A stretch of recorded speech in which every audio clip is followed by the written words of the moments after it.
Iniciamos hoje com a pergunta da nossa ouvinte Neide.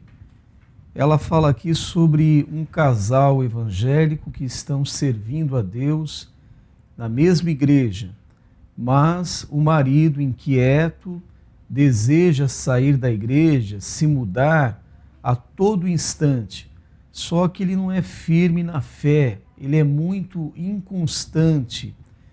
A pergunta da nossa irmã Neide: essa esposa deve mesmo assim acompanhar o seu marido, mesmo ele não tendo firmeza na fé, sendo inconstante, pastor?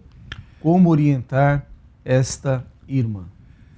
Nós queríamos dizer à nossa consulente que o que a Bíblia nos diz a respeito de, às vezes, separação de casais pacificamente, admito que este é um caso. Diz o texto bíblico em 1 Coríntios, capítulo 7, versículo 10 e 11. Aos casados mando, não eu, mas o Senhor, que a mulher não se aparte do marido. Mas, se porém se apartar, que fique sem casar, ou que se reconcilie com o marido, e que o marido não deixe a mulher.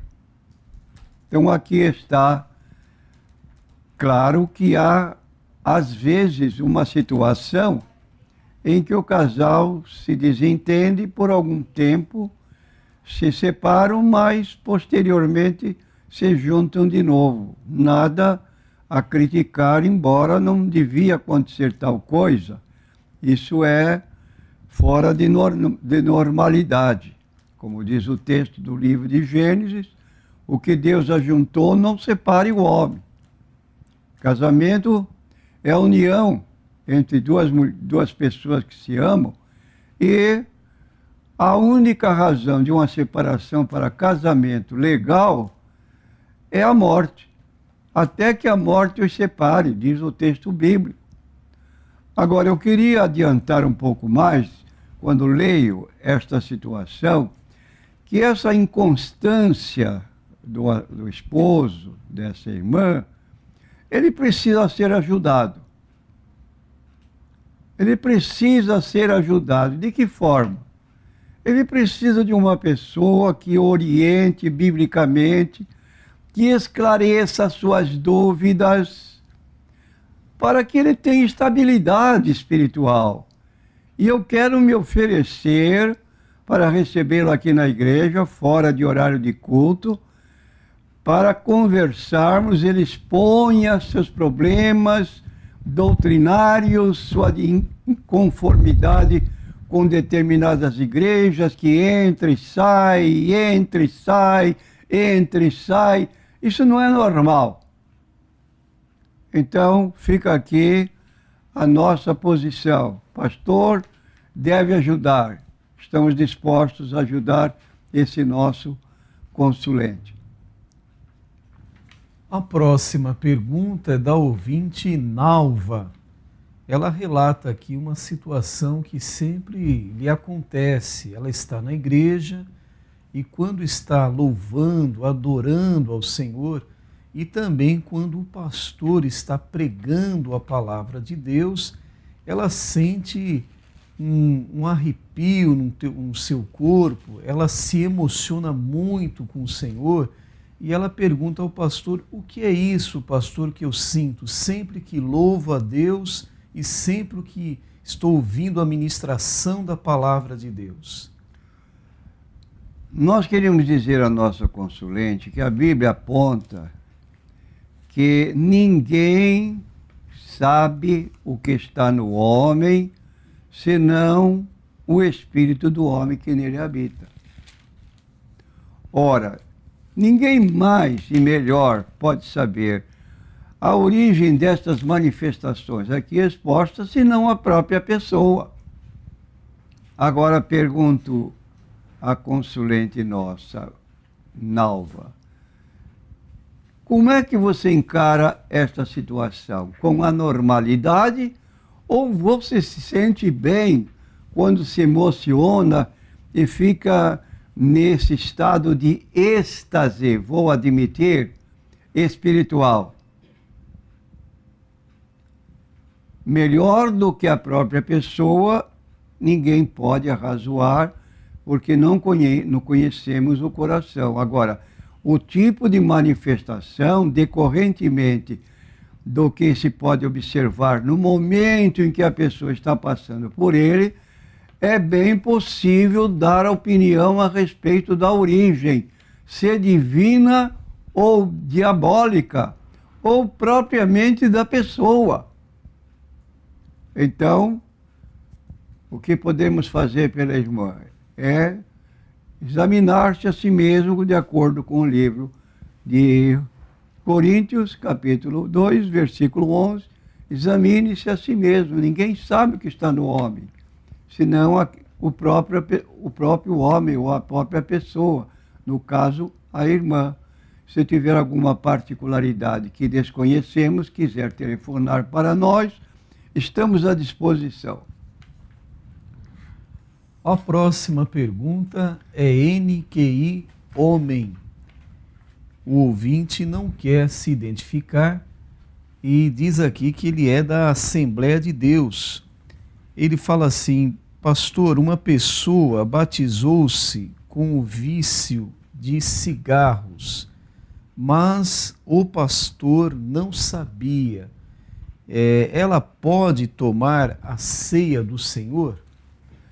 Em primeiro lugar, esta pessoa que nos faz a pergunta, ela deve ter intimidade com essa outra que está contando para ela o seu problema de batizar-se mesmo com o vício de fumar cigarros, né? Agora, se esta pessoa passou para este irmão a sua condição, motivada por arrependimento, e chegou a declarar que não fuma mais, mesmo depois de ter sido batizada, ela fumou, mas não fuma mais, nós não vemos razão para desprezarmos esta pessoa. Ela está arrependida. Como repito o texto já mencionado, quem confessa suas transgressões e as abandona, alcança a misericórdia. Então, havendo arrependimento, Deus perdoa o pecado, e diz o texto bíblico que lança nossos pecados na profundeza do mar. Como quem diz, eu não vou me lembrar mais dele. E ainda encontramos mais no livro de Isaías, capítulo 1, versículo 18, vinde, provai-me, diz o Senhor, ainda que os vossos pecados sejam como a escarlata, eles se tornarão brancos como a neve, ainda que sejam vermelhos como o carmesim, se tornarão como a branca lã. Repetindo os dois textos que citamos. O primeiro está em Miqueias, capítulo 7, versículo 19, onde Deus diz que quando nos arrependemos, Ele lança nossos pecados nas profundezas do mar. Isto é, uma linguagem figurada que indica o perdão absoluto. E o segundo texto está no livro de Isaías, capítulo 1, versículo 19, em que Deus se oferece e diz, você pode me provar, eu perdoo os seus pecados, desde que haja essa mudança na vida para que não ocorra mais. A próxima pergunta é do ouvinte Tiago. Agora o Tiago fala sobre o personagem Moisés. Ele diz assim ao pastor: Moisés foi criado pela filha de Faraó. Muito bem. Pastor, ele sabia que ela não era sua mãe? Ele recebeu influência de sua mãe, Joquebede, desde que idade? E se ele recebeu, é claro, sobre o Deus de Israel, com que idade Moisés soube que a filha de Faraó não era a sua mãe biológica? Bom, respondendo à pergunta do nosso consulente, queremos dizer que não sabemos quanto tempo Moisés ficou sob os cuidados de sua mãe Joquebede. Mas não se pode negar que o tempo foi suficiente para dar-lhe conhecimento da sua origem, a que povo ele estava ligado, que era o povo de Israel. Tanto é assim que o escritor do livro de Hebreus se reporta ao fato, e assim está escrito no livro de Hebreus, capítulo 11, versículos 23 a 28. Pela fé, Moisés, já nascido, foi escondido por 3 meses por seus pais, porque viram que era um menino formoso e não temeram o mandamento do rei. Pela fé, Moisés, sendo já grande, recusou ser chamado filho da filha de Faraó, escolhendo antes ser maltratado com o povo de Deus, do que por um pouco de tempo ter o gozo do pecado. Tendo por maiores riquezas o vitupério de Cristo do que os tesouros do Egito, porque tinha em vista a recompensa. Pela fé deixou o Egito, não temendo a ira do rei, porque ficou firme como vendo o invisível. Pela fé celebrou a Páscoa e a aspersão do sangue, para que o destruidor dos primogênitos lhes não tocasse. Ora, essa decisão de Moisés não só o enobrece, mas revela no valor do ensino transmitido por sua mãe Joquebede. Então aqui está uma mãe que agiu com uma destreza, com uma fidelidade de mãe, que preparou sua criança quando levada de casa para viver no palácio real, optando poderia uma vida nababesca, filho de princesa, se torna rei e ser o governador do Egito. Porém, ele pôs tudo isso, me faz lembrar o apóstolo Paulo, que era lucro para mim, reputei-o por Cristo como perda, e tenho todas essas coisas como esterco, para que possa ganhar a Cristo e ser achado nele. Essa é a posição dessa mulher, Joquebede, mãe de Moisés, que pôde orientar seu filho biblicamente e assim ganhá-lo para as coisas do reino de Deus. A próxima pergunta é NQI Homem. O nosso ouvinte não quer se identificar. Ele cita aqui o texto de Lucas 16, do verso 19 ao verso 31, quando tem a narrativa ali de 2 pessoas, um rico e do mendigo Lázaro. Ambos morreram e eles foram então para o Hades, um para o seio de Abraão e outro para o lugar de tormento. E então esse ouvinte, esse consulente, pede para o pastor falar um pouco sobre a realidade da morte. Bom, queremos dizer ao nosso consulente que a palavra morte aparece na Bíblia com 3 significados distintos. Quando lemos o primeiro livro da Bíblia, o livro de Gênesis, que tomamos conhecimento da queda do casal desobedecendo a Deus, partindo primeiro da mulher que ouviu a voz da serpente, tomou do fruto, comeu, deu ao seu esposo e também comeu, houve uma providência divina com relação ao casal. Eles foram proibidos de fazer o que fizeram. E a ameaça de Deus foi: no dia que vocês comerem desse fruto vocês morrerão. Ora, se como dizem alguns intérpretes da Bíblia ou pessoas ligadas a seitas religiosas, que a morte significa aniquilamento, inexistência, obviamente, não haveria possibilidade de nós estarmos hoje vivos, porque no momento, no dia em que Adão e Eva comeram do fruto, morreriam. Fisicamente acabou o mundo, não tinha quem a ver. Agora Deus disse, no dia que morrerem, que comerem, certamente morrerão. E a pergunta que se levanta, aconteceu isso realmente? Aconteceu a morte do casal no dia que comeram do fruto proibido? Sim, exatamente aconteceu. E aí você tem uma curiosidade, se aconteceu, como é que ele podia ter gerado filhos e nós estamos aqui como vindo todos de Adão e Eva? Então nós lendo a Bíblia Sagrada, nós vamos notar que Deus disse naquele dia para o casal que eles seriam expulsos do jardim do Éden, como realmente aconteceu.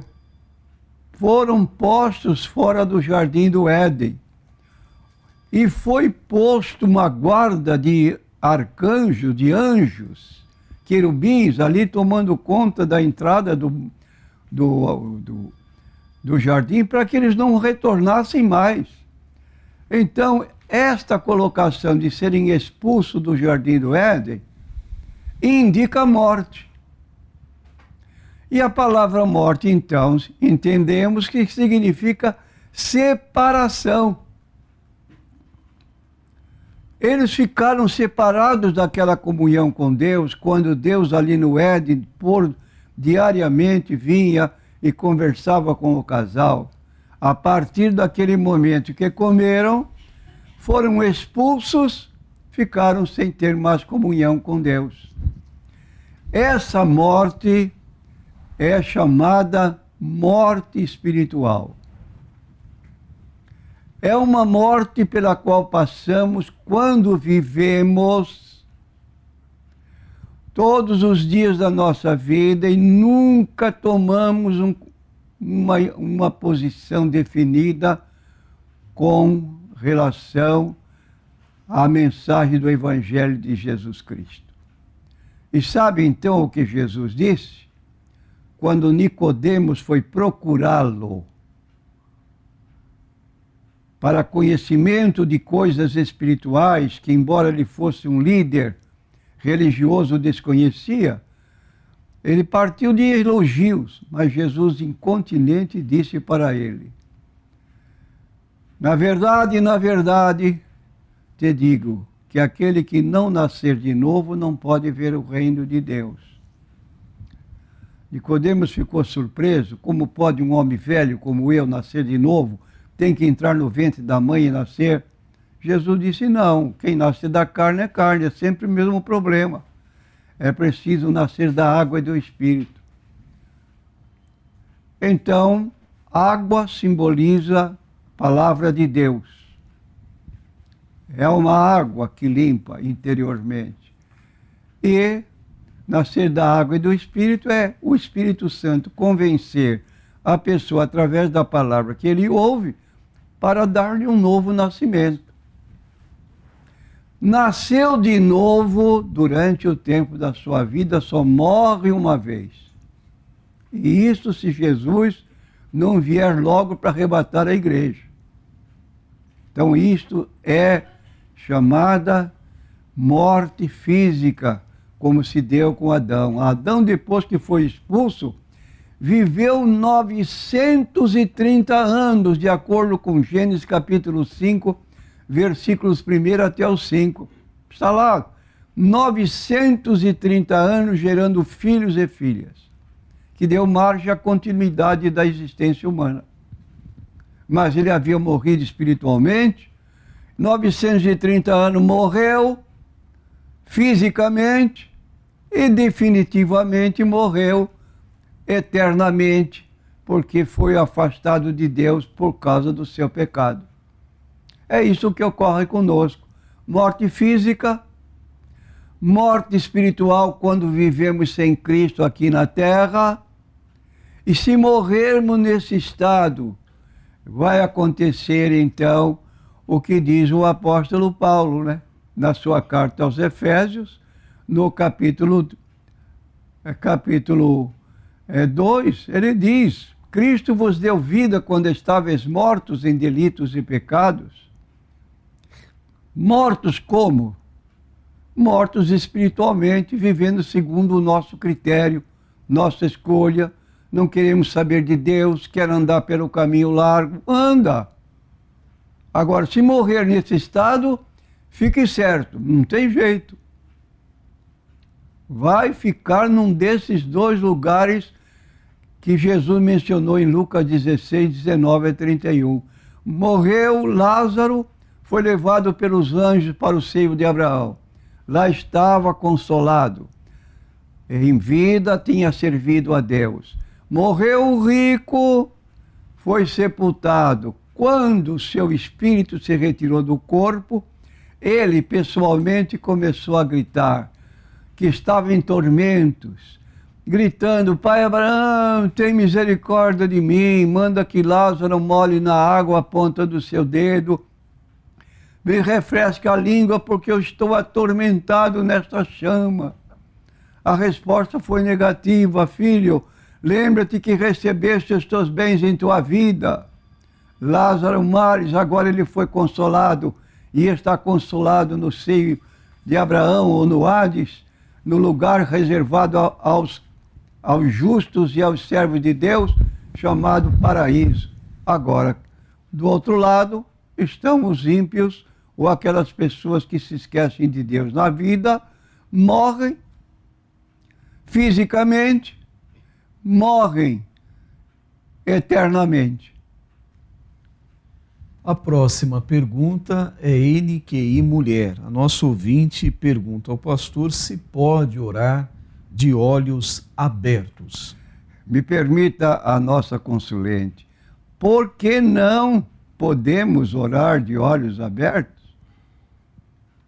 A Bíblia nada diz a respeito de orar. Qual é a condição dos nossos olhos neste momento? E naturalmente ela vai perguntar: então por que fechamos os olhos quando estamos orando? Nós fechamos os olhos quando estamos orando, é um costume antiquíssimo para não distrair nossa atenção. E assim, quando alguém da igreja estiver orando em alta voz, todos acompanhando, dizendo amém, porque estão prestando atenção nas palavras que estão sendo proferidas por um líder que geralmente dirige a igreja, ou alguém que foi indicado pelo próprio pastor para orar em voz alta. E quando não é isso, então o crente na igreja, como acontece nos cultos de oração, dobra seu joelho, fecha seus olhos para não se distrair, e ficamos em silêncio esperando que alguém levante sua voz em oração para acompanharmos. E aí está a razão por que fechamos os olhos. Agora, orar, podemos fazê-lo em todo o tempo. A Bíblia recomenda isso em 1 Tessalonicenses 5,17. Orai sem cessar. Não podemos estar 24 horas de joelhos, mas podemos estar caminhando na rua com os olhos bem abertos, para não tropeçarmos, para não batermos em alguém, e estarmos com nossos pensamentos elevados para Deus, orando, pedindo, clamando a Deus naqueles momentos. Ninguém sabe. Pode alguém até estranhar, você está com a boca aberta, falando como que falando sozinho? Não, não estamos falando sozinho. Estamos falando com Deus Todo-Poderoso e cremos piamente que Ele ouve nossas orações. A próxima pergunta é do ouvinte Henrique. Ele pede para o pastor falar sobre a personagem Raabe, a prostituta Raabe. Ele diz aqui: tudo o que ela fez foi o pecado da prostituição. E por que ela aparece na galeria dos heróis da fé de Hebreus capítulo 11, pastor? Eu quero dizer que o nosso consulente não deve ter observado muito o texto todo bíblico que menciona essa mulher um pouco desconhecida na Bíblia Sagrada e que não era da linhagem de Israel. Era uma mulher que morava em Canaã, terra de pagãos, mas ela se distinguiu porque tinha virtudes em sua vida que às vezes não percebemos, mas que Deus conhece os corações e percebeu. E eu quero fazer menção, então, de algumas distinções dessa mulher que integrou, imagine, integrou a genealogia de Jesus. Porque ela integrou e posto o seu nome, às vezes, como heroína entre os heróis da fé. Primeira coisa que notamos nela é que era uma mulher corajosa. Arriscou sua vida escondendo os espias dos guardas do rei, que haviam mandado o povo de Israel, mandado espias para anotar a cidade de Canaã, porque iam tomá-la. E ela, embora fosse inimiga como pessoa que morava na própria cidade, ela resolveu esconder os dois homens de Deus para que não fossem mortos quando os enviados do rei da própria cidade haviam observado a chegada deles e queriam matá-los. Mas ela agiu com coragem. Segundo, era uma mulher de visão. Ela sabia que os israelitas dominariam a terra. Teve fé para compreender isso, porque eles eram abençoados por Deus. Terceiro, era uma mulher piedosa.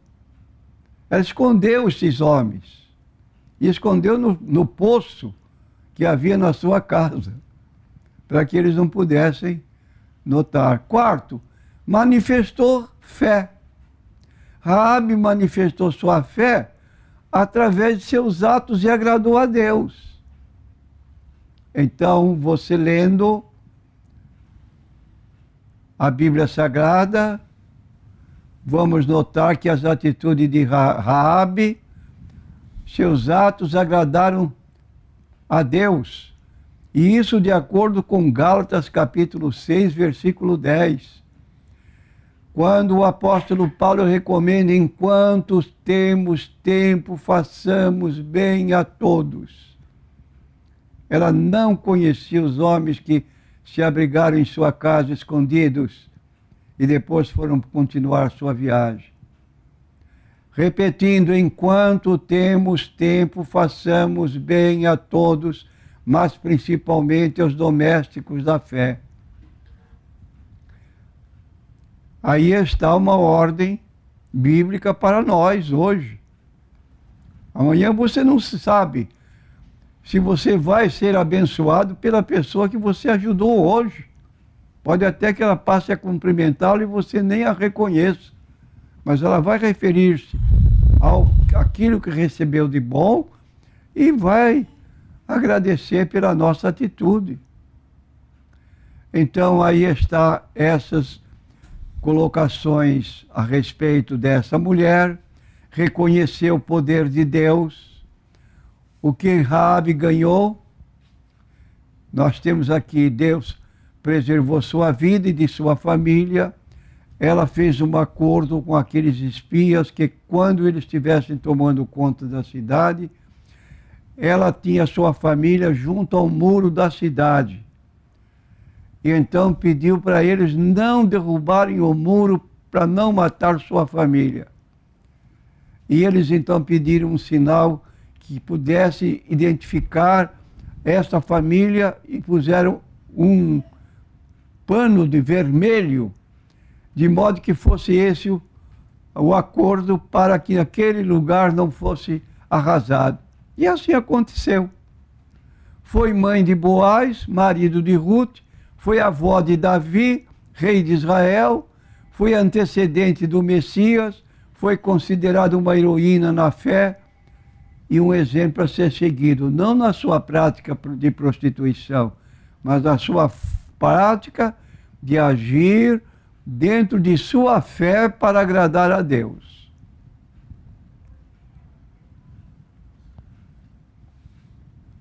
A próxima pergunta aqui é NQI Mulher. É uma pergunta que já foi repetida em nosso programa. Ela pergunta aqui sobre uma referência bíblica ao pastor, uma passagem que diz, come, bebe, porque a tua caminhada será longa. E ela ouviu essa expressão e gostaria que o pastor dissesse onde está escrito isso, pastor. Por favor, é a pergunta da nossa ouvinte. Nós queremos apontar a nossa ouvinte que essa escritura está no primeiro livro de Reis, 19 e versículo 7, que eu passarei a ler e em seguida darei a explicação à luz da Bíblia Sagrada, porque estas palavras foram pronunciadas. Diz o texto assim, em 19, versículo 7, do primeiro livro de Reis.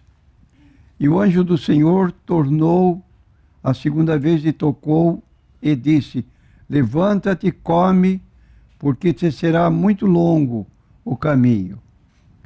Então aqui está a história desse profeta de Deus chamado Elias, que quando ele derrotou os profetas de Baal, Jezabel, mulher pagã, idólatra, era serva desse Deus chamado Baal, e seu esposo, o rei Acaz, o Acabe, chegou em casa e contou o relato do que tinha visto, quando todos os profetas de Baal e de Azera tinham sido mortos. E ela então irou-se fortemente e ameaçou, mandando um mensageiro. Diz a Elias que assim como aconteceu com os homens idólatras, da adoradora de Baal, acontecerá com ele também. Vai ser morto. Quando ele tomou esse conhecimento, ele fugiu para não ser mais localizado e de modo que não fosse morto.